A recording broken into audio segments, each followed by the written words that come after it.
Eamon here from Infrared Ireland. We're back in a job we done with our infrared system. So we've done a full house install, and I'm here with the client that would have found out about us. So it's just to get back to meet the client, and get their feedback, because obviously we're at this every day out installing our system. So Dee, how maybe I know we've had a brief chat before, but tell me a bit more about how you first maybe heard about us and how the whole journey kind of started with infrared.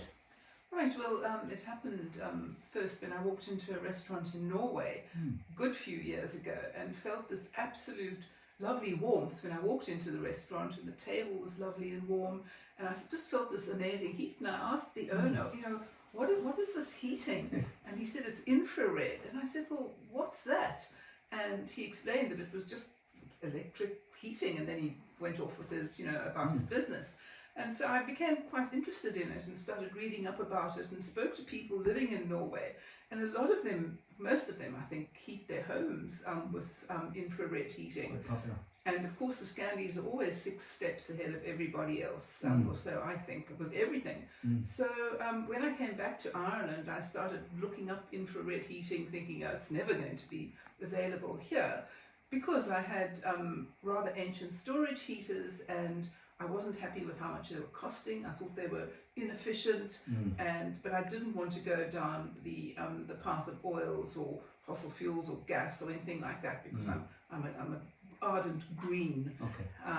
So I then found you. I think it might have been on Facebook, and well, the journey began then. And so now, a few years later, I have my infrared heating installed, and I find it amazing. So you that's how you heard about us. So, and then that journey started.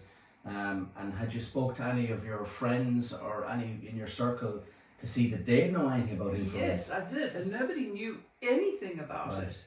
And still, people amazingly don't really know much about it. And when you mentioned to those people that, look, I'm thinking of installing infrared, maybe your family, what was the reaction? Well, they were really very interested, because I think a lot of people are in a similar situation. They're getting a bit older. The electricity bills are going crazy. They really want something that's efficient and cost effective. Right, okay. And the other amazing thing that I think with infrared heating are its health benefits. It's got huge health benefits. So when you were living in the house, you had the electric wall heaters. How did you find that type of heat, or did you have any, or how did you find controllability? Or well, there wasn't controllability. It came on at midnight. Right. And I would have the heater on down here in the living room while I was up in bed asleep. So at least it was on for, 6 or 8 hours. Then I'd come down in the morning and it would be on for an hour. It'd be lovely and warm. Okay. And it would be warm up until about lunchtime. And then it Come 5 o'clock in the evening in midwinter, it was freezing cold in here. This is a north-facing room. So I then had this thing installed, the stove. Yeah. And then I'd have to bend down, shove in all sorts of things, heat the thing. It made a hell of a mess, but that gave me warmth. Yeah.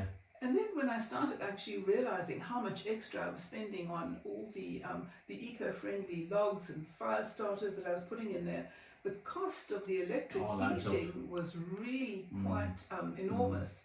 Now, the thing is, if I come in at 5 o'clock in the evening when it's a bit cold, I just flick it on. Boost. And within 5 or 10 minutes, while I'm sitting in that chair over there, I feel this nice warmth come over me. So yeah, we would have first spoken, as you said, you mentioned Dee that you found us on Facebook. You probably saw one of our videos, and then we would have put together a spec. So we would have looked at each room, the ceiling height, the number of exterior walls, the level of insulation, get an understanding of the house, and then we would put together a spec. We would have come out then, and we would have met you, and we would have made a plan, shall we say. There was this room we're in now. You had a nice picture here, and if you look here, this is actually an infrared panel. So Dee would have sent us this image of a picture she took while on holidays. And do you want to tell us about this? Yes, that's a photograph I took on the beach in Hermanus, which is my happy place on the planet. And it just happened to be a really nice photograph. So when you mentioned to me, would I like to put a painting or something? Yes. I thought, I'll have my happy place up Yes, there. okay. A lovely warm place that's going to radiate warmth. And it does blend in very well, and it looks like a canvas wrap because it's a textured finish on it. Yes. So Dee would have sent that to us. We would have got it completed then, got it wrapped, and on install day we brought it. And again, you'll see there's no wires visible. Over here then we have the controller. So each room would have one of these. Sometimes people put on the wall, sometimes people put on the ceiling. The reason we put on the ceiling is it's out of your eye line and it can radiate the heat down into the room. And each room will have one of these, so each room is individually controlled. This piece of kit here will also tell you how much energy you're using. So Dee has it on her phone. She's on her way home, she can boost it up before she comes into the house. And she can see exactly how much electric that she's using every month. So then it came to install day. So we would have arrived, and how did you find that whole installation process? Well, it was pretty seamless. I actually didn't expect it to be as easy as it was. They came in, worked a very long, hard day, and it was done. In one day? In one day. Yeah, Yeah, the whole house. Yeah, so which I thought was unbelievable. We have an average size house here and has multiple rooms, couple of bedrooms, hallway, sitting room, kitchen, and it was completed in one day. And then we would have helped you then understand the controller. So how do you find this controller to use then? It's fantastic. It's as easy as pie. Anybody, once it's up and running and on your phone, anybody. I mean, I'm nearly 73 years old. If I can, understand it pretty clearly, then anybody. And that's important for us because these type of thermostats can get frustrating. And trying to figure out how to use them. So the fact that it's quite a big screen, it's a touch screen device, yes. And most importantly, you can have it on your phone as well if you don't want to touch the controller here. So we've got through the install. So now, look, you have the panels installed. So you've had time to use them. So I suppose you, from the customer's point of view, what questions would people ask now when they come into the house about when you mentioned that this is a heater or I have an infrared heating system installed? What's their reaction? They're really quite taken aback. They think, Wait, guys, can we pause? Sorry. Oh, stupid thing. Just. So what were we talking about again? So now you've had the system installed. Yeah. People are coming into your house. What are people saying, or how do you find? Well, the first thing they say is that, you have a new painting. And I just laugh and say, yes, it's nice, isn't it? Mm. And then they ask me where it is. And then sometimes I just turn it on and I say, just stand next to it. And then they sort of say, oh, but it's getting warm. Yeah. Yeah, that's the heating. Yeah. And nobody can get over it. I mean, it's so out of the way. It's so, you could have that plain if you wanted. Could have had it on the ceiling. I have it on the ceilings in the panels upstairs in the bedrooms, and that's really nice because if I go up for a nap in the afternoon, it's a bit chilly, I can just switch it on and you get this lovely warmth. You don't even have to go under the covers, you just get this warmth. Because that's a question people ask. The way we're used to heating our homes is by convection, which actually heats the air, so warm air rises. Yes. So people ask, if you put a panel on the ceiling, surely warm air rises. Yeah, so warm air. Yeah, people ask about the type of heating it is. So people are more familiar with convection type heating. Yes. So when you put a panel on the ceiling, they're wondering, well, surely warm air rises. How effective is that on the ceiling? So you that use the panel and use the system, how would you describe the type of heat? Well, it's like the sun shining on you. It gives you that feeling of lovely warmth when you're lying back in the sunshine and your body just starts to warm up pleasantly. That's exactly how it feels. And it sounds a bit, for people that are not familiar with it, because, the big thing is for people that are not familiar with the technology, they're trying to figure out, well, how does it feel when I come into the room? Surely the infrared only heats what's in front of it. But that's not the case. When the panel is sized correctly for the size of the room, you get an even heat in the room. And then what's happening is that, as you mentioned, the sun will heat the earth. And then that reflects the heat back into the air. So when we're outside on a summer's day, we feel warm. And it's the same with the infrared. When you are putting heat into the fabric of the room, when you come into the room, you still feel warm. Absolutely. But it can be described as maybe a more natural gentle heat in the it's room. more natural. It has so many benefits. It has health benefits. Yes. Apparently, it's extremely good if you have high blood pressure, which Okay. a lot of older people have. It helps to lower it. I definitely saw a lowering of my blood pressure when I was starting to use these, which I normally only That's interesting. experience when I'm in sunny, Okay. dry weather. Mm. The other thing is I have COPD. Have you? Yes. Okay. It's very well controlled, but I have it. So quite yeah. Okay. Yes, it's your lungs are a bit dodgy. Yes. So, what happens when you've got oil or gas or storage heaters? The air is like churning around, Yeah. and what happens is that you would see after 2 days after the cleaner had been, 2 days this table would be covered in dust. Okay, in Interesting. winter. Now it's the same as now. It's sort of summer. The heating's not on, but there's no dust. Well, Okay. very little. And the cleaner was here on last Friday. Okay. So there's no dust churning up, which is very bad for people with asthma or any kind of lung problem. And so my lungs are better.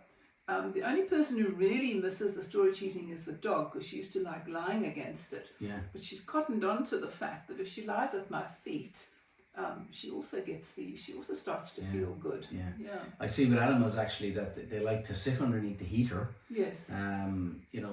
Cats especially, they sit up in the bed and they're getting the heat Yes. coming down. Yes. That's quite interesting. But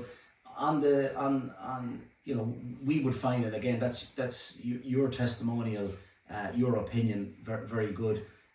But we would see that in general, infrared, because you're not heating the air. You're using the surfaces to heat the air. It means that this natural gentle heat in the room means that anybody with like asthma, allergies, they would find that it's more of a natural and nicer heat for them, Definitely.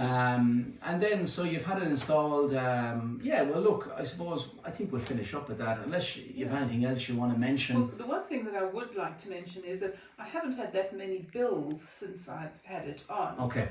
Obviously, because I put it in at the end of winter. But I have solar panels, so I can check very easily on my solar panels exactly how much electricity is being generated, more or less what's generating it because of the various times. And it's using so much less electricity than these storage heaters. That would be a question people would ask a lot, because there is a perception that electricity is an expensive way to heat. We would see the fact that you have this controller. The controller is very, very important. Yes. The controller is away from the heater, so this is maintaining ambient temperature. So come September time, you'll turn back on the heating, and we'd recommend maintaining a base temperature in every room at least 17 degrees, and then boost it up when you want to use it. So come evening time, you boost it up to 20, 22 degrees, because if you let a room get too cold, you're having to use all that energy that you think you've saved again to get it back up. Yes. But if you are constantly trickling the heat, because this controller is a regulator type controller, which means it's not just on and off. As the room heats, then it will control the heat from the panel, which means it becomes like a trickling heat, putting the heat into the fabric of the room. And then when you come to boost it up, so your bedroom, you could boost it up in the evening time up to 18 or 20 degrees, and then here, and when you use solar you have batteries, there's definitely an advantage, because any excess electricity you're producing in the summer, you can take that back into winter. Exactly. But not only that, I've just been buying a new householders policy. Okay. And one of the, I just happened to read through some of the pamphlets that I was sent by the new insurers, and one of the things they recommend is that in winter your house should be kept at an ambient sort of heat, because it's very damaging for pipes, etc. Yes. And I was very skeptical when you said to me, oh, you would have to keep it sort of at an ambient heat to actually save money on electricity. But absolutely, when I started doing that, I realized that I was using less electricity, because if you heat it up from cold, it takes more energy. So really, it does make good sense, good economical sense. And that's a mentality I would see from dealing with clients, that you turn on the heating, the gas or the oil when you want it, but the best way and the most efficient way, as we've spoke is to have it turned down low all the time, so you're keeping a constant heat in the room during the winter. And then if you have a temperature drop outside, because you have heat built up in the room, it even improves the efficiency again. You've made some good points, actually, points that as we were sitting here, I didn't think about, so that's good. So listen, thanks for your time, and good to talk to you. Thanks, Dee. Thanks.